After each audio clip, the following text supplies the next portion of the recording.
আজকের ভিডিওটা একটা ক্লাসের মতো হতে যাচ্ছে এবং ক্লাসটা কমপ্লিট করার পর আপনি একটা সিদ্ধান্তে পৌঁছাতে পারবেন। আমি চাই আপনার ওই সিদ্ধান্তটা আপনি কমেন্টে জানাবেন, যাতে করে আমি আমার পরবর্তী স্টেপটা নিতে পারি। তো কথা বাড়াচ্ছি না, শুরু করা যাক।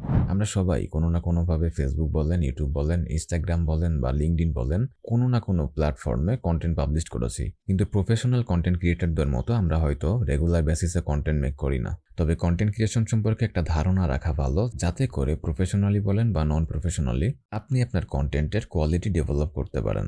এখন কথা হচ্ছে কন্টেন্ট ক্রিয়েশনের অ্যাকচুয়াল বেনিফিটটা কি, বা কি ধরনের কন্টেন্ট মেক করলে আমরা সেই বেনিফিটটাকে আরো ম্যাক্সিমাইজ করতে পারি। কন্টেন্ট ক্রিয়েশনের মেন বেনিফিট আমরা যেটা ভাবি যে আমরা একটা কন্টেন্ট মেক করব, মানুষ আমাদের ভিডিও দেখবে, তারপর ইউটিউব আমাদের কিছু টাকা দিবে বা ফেসবুক আমাদের কিছু টাকা দিবে। এটা আসলে না। কন্টেন্ট ক্রিয়েশনের মেন যে বেনিফিট সেটা হচ্ছে আপনার একটা অথরিটি এস্টাবলিশ করা, যাতে করে আপনি যাই করেন ওইটাই এটার একটা ইফেক্ট থাকে। সুতরাং আমরা এমন কন্টেন্ট মেক করা ট্রাই করব যাতে করে আমাদের অ্যাড থেকে ইনকাম হবে, স্পন্সরশিপ থেকে ইনকাম হবে, কিন্তু আমাদের কন্টেন্ট জন্য আমাদের এক্সিস্টিং ক্যারিয়ারে একটা ইফেক্ট ফেলে, যাতে করে আমাদের এক্সিস্টিং ক্যারিয়ার আমাদের কন্টেন্ট থেকে বেনিফিট নিতে পারে। এটাই হচ্ছে কন্টেন্ট ক্রিয়েশনের মূল বেনিফিট।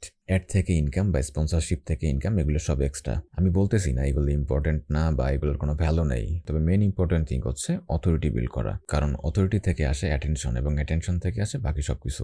যদি আপনি মানুষের অ্যাটেনশন জেনারেট করতে পারেন এবং সেই অ্যাটেনশন যদি আসে রাইট রিজন থেকে, যদি মানুষ আপনার কথা শোনার জন্য বা আপনার ইনফরমেশন শোনার জন্য আপনাকে অথরিটি ভেবে বা আপনাকে অথরিটি মেনে আপনার কন্টেন্ট দেখে, তখন আপনার জন্য অনেক অপরচুনিটি সৃষ্টি হবে। এবং আমাদের উচিত আমাদের কন্টেন্টকে ওই পর্যায়ে নিয়ে যাওয়া, যাতে করে আমরা ওই অপরচুনিটিগুলো বের করে আনতে পারি। আপনি যদি কন্টেন্ট ক্রিয়েশনকে ওই পর্যায়ে নিয়ে যাইতে পারেন, এক্সট্রা যেগুলো অর্থাৎ অ্যাড থেকে ইনকাম বলেন বা স্পন্সরশিপ থেকে ইনকাম বলেন, ওইগুলো আপনার সঙ্গে এমনিতেই হবে। আমি আগেও বলছি কন্টেন্ট অনেক ক্যাটাগরির হয়ে থাকে।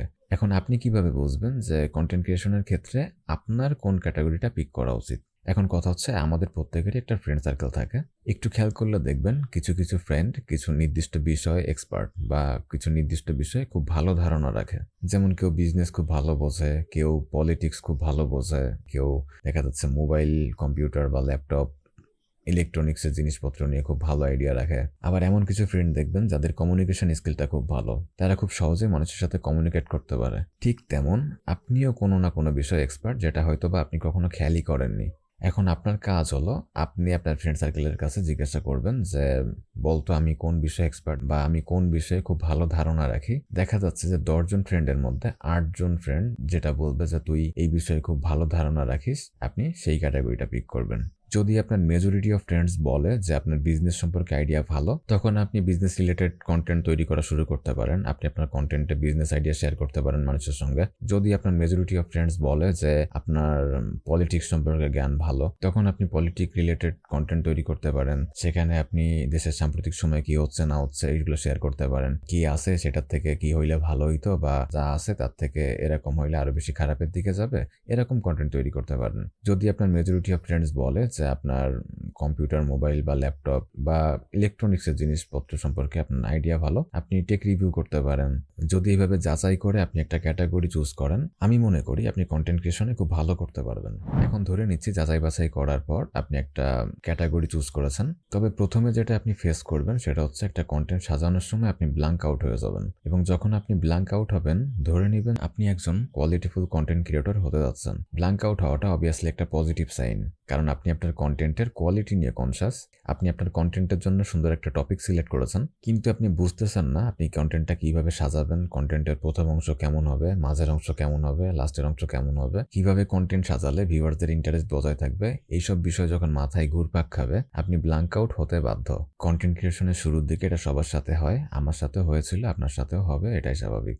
ইভেন আমার এডিট করা এমন অনেক কন্টেন্ট আছে যেগুলো আমি কখনো পাবলিশ করিনি, কারণ সেগুলো আমার মন মতো হয়নি। কিন্তু ব্ল্যাঙ্ক আউটের যে ইস্যুটা, এটা একটা পর্যায়ে যে অটোমেটিক্যালি ঠিক হয়ে যাবে। যখন আপনার অন অ্যান এভারেজ 20 থেকে 30টা কন্টেন্ট পাবলিশ করা হয়ে যাবে, তখন একটু খেয়াল করলে দেখতে পারবেন যে আপনার প্রথম দিকের কন্টেন্টগুলোর মানের তুলনায় আপনার শেষের দিকের কন্টেন্টগুলো, মানে লেটেস্ট যে কন্টেন্টগুলো আপনি মেক করছেন, সেগুলোর কোয়ালিটি অনেক বেটার। তাছাড়া কন্টেন্ট ক্রিয়েশনের পাশাপাশি আপনাকে প্রতিনিয়ত নতুন নতুন জিনিস শিখতে হবে এবং ওই যে নলেজটা সেটা আপনার কন্টেন্ট ক্রিয়েশনের মধ্যে অ্যাপ্লাই করতে হবে, যাতে করে দিনে দিনে আপনার কন্টেন্টের কোয়ালিটি আরো বেটার হয়। আমার এই ভিডিওটা এতক্ষণ পর্যন্ত যারা দেখতেছেন, আমি ধরে নিচ্ছি কন্টেন্ট ক্রিয়েশন নিয়ে আপনাদের একটু ইন্টারেস্ট আছে। এখন আমি তাদের উদ্দেশ্যে একটা পার্সোনাল অপিনিয়ন শেয়ার করতে যাচ্ছি।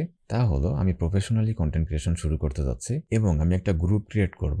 সেই গ্রুপের মেম্বার্স হবে আপনাদের মধ্যে থেকে এমন কেউ যারা কোয়ালিটিফুল কন্টেন্ট ক্রিয়েশন শুরু করতে যাচ্ছেন। আমি চাই আপনারাও আমার সঙ্গে পায়ে পা মিলিয়ে কন্টেন্ট ক্রিয়েশনের জার্নিটা শুরু করেন। এখন কথা হচ্ছে যে আমার গ্রুপের মেম্বার হইলে আপনার বেনিফিটটা কি? আমার গ্রুপের মেম্বার হইলে আপনার দুইটা বেনিফিট। নাম্বার 1 হচ্ছে, গ্রুপে আমি কন্টেন্ট ক্রিয়েশনের বিভিন্ন ট্রিক্স দিব, যেগুলো ফলো করে আপনারা কন্টেন্ট মেক করবেন। এছাড়াও গ্রুপ মেম্বারদের মধ্যে যদি কেউ কন্টেন্ট ক্রিয়েট করার সময় কোনো প্রবলেম ফেস করে, আমি সেটার একটা সলিউশন গ্রুপে দেওয়ার চেষ্টা করবো ইনশাল্লাহ, এবং অবভিয়াসলি সেটা ফ্রিতে। এবং 2 নম্বর বেনিফিট হচ্ছে, গ্রুপে আমাদের একটা শিডিউল থাকবে কন্টেন্ট পাবলিশের জন্য। ধরে নিলাম আপনি সহ গ্রুপে 5 জন মেম্বার আছে। যখন আপনি দেখবেন যে আপনি বাদে বাকি 4 জন মেম্বার অ্যাক্টিভলি কন্টেন্ট মেক করতেছে, তখন আপনার মাথায় আসবে যে না, ওরাও তো করতেছে, আমারও করা উচিত। এতে করে অ্যাটলিস্ট আপনার রেগুলারিটি মেনটেন হবে। ইভেন এরকম দেখা যাবে যে গ্রুপ মেম্বারদের মধ্যে আমার আগে আপনারা অনেকেই সাকসেসফুল হয়েছেন। তো বাকি কথা ইনশাল্লাহ গ্রুপে হবে। That's it. ইনশাল্লাহ দেখা হচ্ছে পরের কোনো ভিডিওতে। Till then take care and good by.